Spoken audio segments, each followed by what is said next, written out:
Now that we have ascertained that the depth of the stem at the base that we had assumed is sufficient, we will move on to calculate the stability of the wall.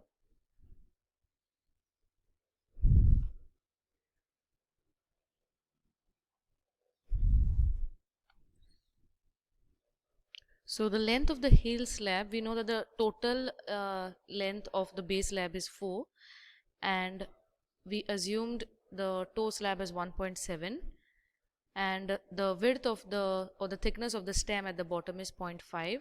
So we get the length of the heel slab as 1.8 meters. Let W1 be the rectangular portion of the stem, W2 be the triangular portion of the stem. So we have something like this. So we're dividing it into two parts.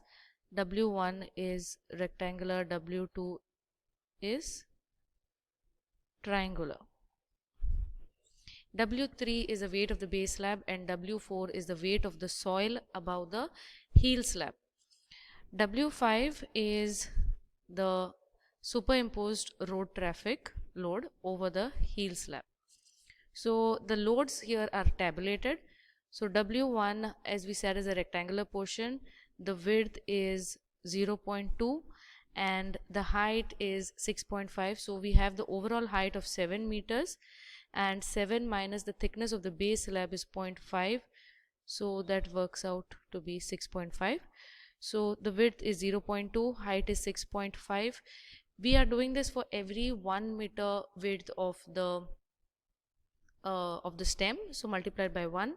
25 is the unit weight of RCC, so here we get 32.5. Now this lever arm is from the toe of the heel of the base slab. Okay, so we have the lever arm is going to be from here, this point, to the center of this rectangle. So it is this part here, we know, is 1.7, this is 0.3, and half of the rectangle, that is the width is 0.2, half of it will be 0.1. So this total of 1.7 plus 0.3 plus 0.1 will give us 2.1 meters as the lever arm.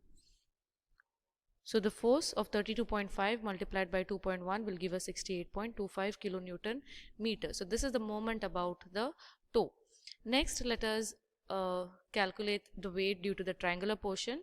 So it is half into base is 0.3 and the height is 5.5. Again, we are considering only 1 meter width, so it is 1, and this is 25 is the unit weight of the RCC. So this force due to the triangular part is 20.625. The lever arm, now we have here with us a portion like this. Okay, so this is 1.7, and for a triangular portion the centroid will lie at 2/3 of the base of the triangle from the pointed. So this is the pointed edge, and 2/3 of this is 0.3. Okay, so this is 0.3, 0.3, and that works out to be 1.9. So multiplying 20.625 and 1.9, we get the moment about the toe as 39.1875 kilonewton meter. Before we move on, a small clarification. Here we take it as 6.5 and not 5.5 because we are also considering the parapet above the stem. Okay, whereas so it is something like this.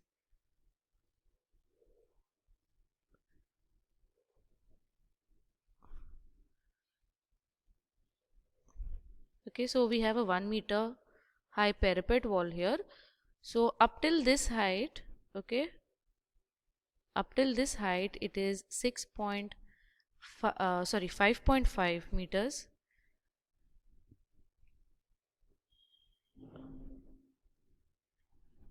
the height of only the stem is 5.5, but when we are considering the height of the parapet wall also, it is 6.5. okay, so that is why in W1 we have multiplied here 6.5, whereas for W2 the height is only of the triangular part and it is 5.5. Next, W3 is the weight of the base slab. It is a simple rectangle. So 0.5 is its depth, 4 meters is its width. We are taking for every 1 meter length, and 25 is the unit weight of RCC. 50, okay, kilonewton is the force. And since it's a rectangle, the centroid lies at half of its width. So half of 4 meters is 2 meters. 50 multiplied by 2 will give us a moment about the toe of 100 kilonewton meter. Next we have W4, which is the weight of the soil above the hill. Again, this is a rectangle, and the width of the rectangle is 1.8. that is the same that we found out here. Okay, that is the length of the heel slab. So 1.8 multiplied by 5.5 is the height of the stem for 1 meter length. 18 is the density or the unit weight of the soil. So this is 178.2, and the lever arm, okay, so to calculate the lever arm, it is the distance from the point E to half of here.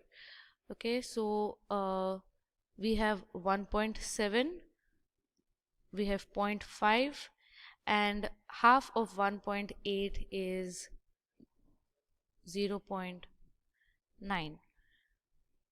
So that is the lever arm for the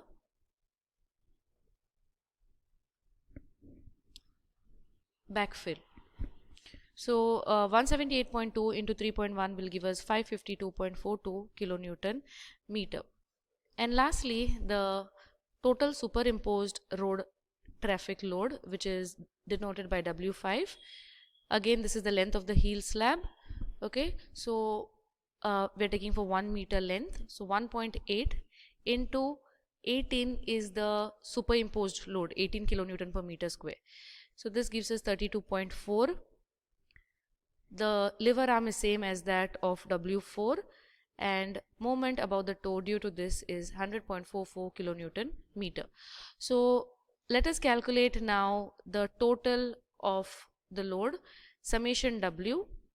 Okay, that is 32.5 plus 20.625 plus 50 plus 178.2 and 32.4 will give us 313.725 kilonewton. Okay, so this is 313.725 kilonewton, and the summation of the resisting moment. Okay, so W1 up till W5 are the loads which are acting in the downward direction, and we are calling that as the resisting moment, denoted by M suffix R. So the addition of all these are 860.2975 kilonewton meter. Next, let us find out the total earth pressure at the base. So this is at the bottom of the base slab. That is why we will be taking H here as 6 meters. So the earth pressure due to the earth, okay, we know that this is Ka gamma into H. Since it's a triangle, the intensity of this entire triangle will be half base is Ka gamma into H into the height is H. So substituting these values of Ka gamma and H, we get 108 kilonewton. Let us have a look at the diagram. So in this diagram, what I'm referring to is this part here, okay, Ka gamma into H, and note that this pressure is calculated at the bottom of the base slab. So this is the pressure due to the triangular portion. Now we need to find out the overturning moment at the toe due to this earth pressure. So it will be the intensity, and since it's a triangle,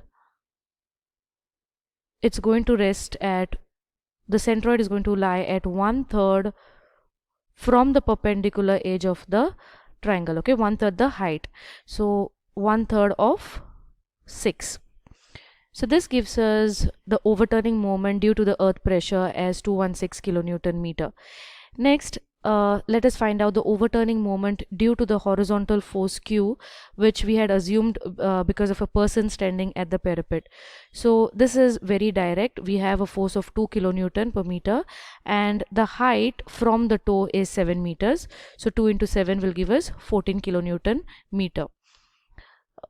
Next, we will find out the horizontal pressure due to the live load. Okay, and let us go back to the diagram. So if you see this part here, this small part here, this is Ka into W. Okay, that is due to the traffic load. Okay, so if we want to find out the total intensity, it is a rectangle. This is Ka into W. The height is h. Okay, so substituting the values of K as 1/3, W is 18 kilonewton per meter square, and H is 6. The total intensity of this rectangular force will be 36 kilonewton. And we need to find out the overturning moment due to this horizontal pressure of the live load. So it's a rectangle and it will lie at half its height. So substituting all this, we will get the overturning moment of 108 kilonewton meter. So the total overturning moment, the first one is due to the earth pressure or the backfill. This is due to Q, that is a person standing at the parapet, and 108 is due to the horizontal pressure of the traffic load, which is on the backfill. So let us now calculate what is the factor of safety against overturning. It is nothing but MR. Okay, that is the resisting moment upon the overturning moment, and the value of this, the ratio of this has to be greater than 2 if it has to be safe against overturning. Okay, so we get 2.54, which is greater than 2. Therefore the retaining wall is safe against overturning. That means the resisting the moment which is there due to the resisting forces is much higher compared to the forces which are causing an overturning moment. To calculate the factor of safety against sliding, we need to find out what is the total horizontal pressure, and we have just calculated that this is Q. Okay, this 108 is because of the backfill and 36 is because of the horizontal pressure due to the live load. Okay, so this gives us 146 kilonewton. That is nothing but summation of all the horizontal forces. So the factor of safety against sliding is calculated as mu times summation W upon summation P. Summation W is the addition of all the downward forces, whereas summation P is the summation of all the horizontal forces. So here we get the factor of safety of 0.86. This has to be greater than 1.5 if the retaining wall has to be safe against sliding. That means the fact that we've got this value less than 1.5 means that the retaining wall can slide. Okay, so therefore it is unsafe, and a special shear key will have to be designed to make the wall safe against sliding.